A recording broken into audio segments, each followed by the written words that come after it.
Welcome back to Tulsa Time with Bishop Konderla. I'm Adam Minihan. Last week we talked about the Synod, and we're going to continue picking that up on this episode as well.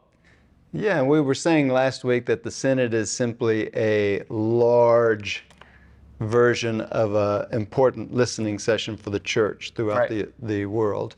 And we were talking about prayer last time, and one of the questions that came from one of our listening sessions was the idea that why doesn't God answer my prayers? And we talked about the need for all of us to deepen and to grow deeper in our understanding of and our practice of what prayer is, because it's very easy for us to get kind of stuck at a less mature understanding of prayer, which sees it like children would see prayer.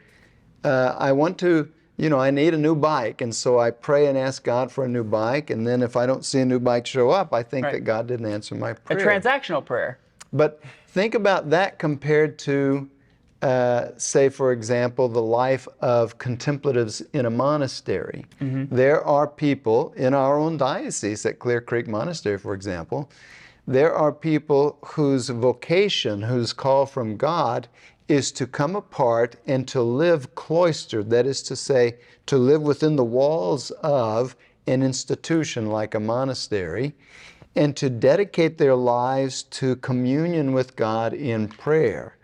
For them, prayer certainly includes asking God for things that they think that they need, but it goes so far beyond that. Some of the prayer is merely sitting with God.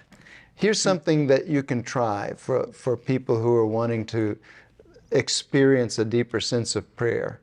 In your parish, wherever the tabernacle is, when it's very quiet, when there's not a lot of busy things going on in the parish, go and sit in front of the tabernacle and just think about the very fact that God is present there and that you're in God's presence. And let that awareness of God's presence overflow you for some minutes. You might even close your eyes and sit very still and just marvel at the fact that you're able to be in God's presence that way. That's a much deeper sense of prayer. And that kind of more mature prayer and deeper prayer helps us to understand that it's impossible for us to ask God for something in prayer and not have Him answer. The answer might be something we don't want to hear. Right. The answer might be a not now. The answer might be silence. But even silence from God is an answer, and an important one. So yes, all of us have much to gain by growing in the depth of our prayer.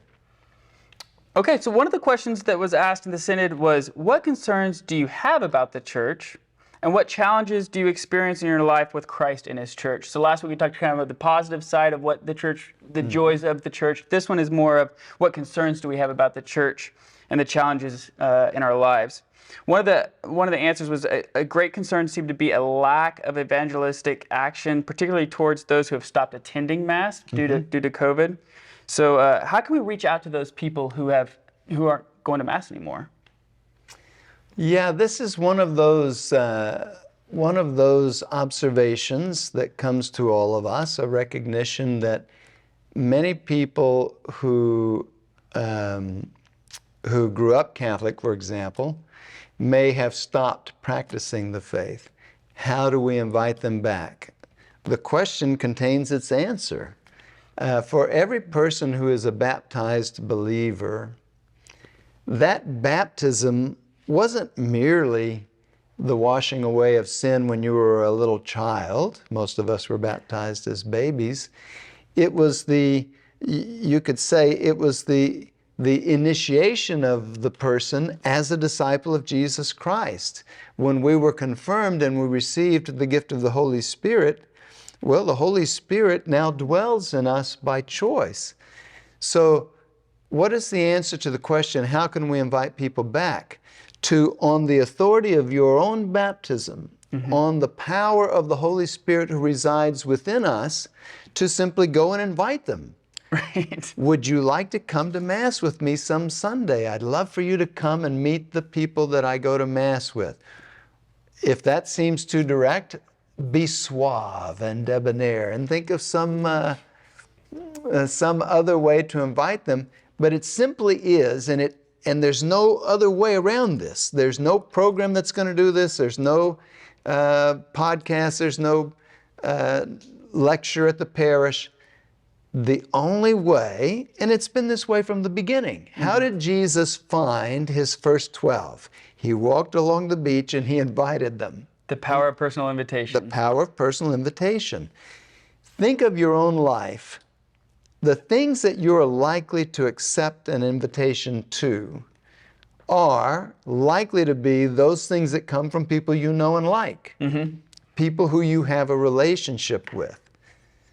So that to me is you could say the secret weapon, if you want to think of it that way. What are the relationships that we have with people? How can we, using the power of those relationships, simply invite people to come along with us? That's it. It's not more complicated than that. Yeah, I mean, the power of friendship also, right? You become friends. The whole Cursillo movement is make a friend, be a friend, bring a friend to Christ. And that's what we read in the Bible. When you read the New Testament, that's what was happening. Of course, they didn't have all of the communication tools that we have now. They had person to person to person to person. You do have some events where Peter preaches and 3,000 people are converted that day. Okay, that's fine. That hasn't happened with me yet, Bishop. Yeah. I mean, it's like I have tried, and but this podcast will do it. It'll take care of it. But those things do happen, but those 3,000 people then went and talked to people. Right. There's the wonderful scene in the Gospel of the woman at the well, the Samaritan woman at the well. And I think this scene is so beautifully captured in the series The Chosen, which I would recommend to everyone to watch. Because of her encounter with Jesus, this woman at the well, she is so suspicious and cynical, and deservedly so, given what she's been through in her life. When she first meets Jesus, it is a total wall. Jesus, who are you? I don't know who you are. You're a Jew. I'm a Samaritan. I don't want to talk to you. I'm in a bad mood.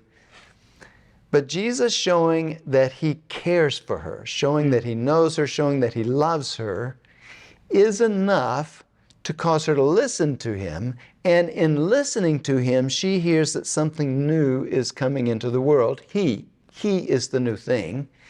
And then she runs away. She doesn't walk away. She forgets her jug even.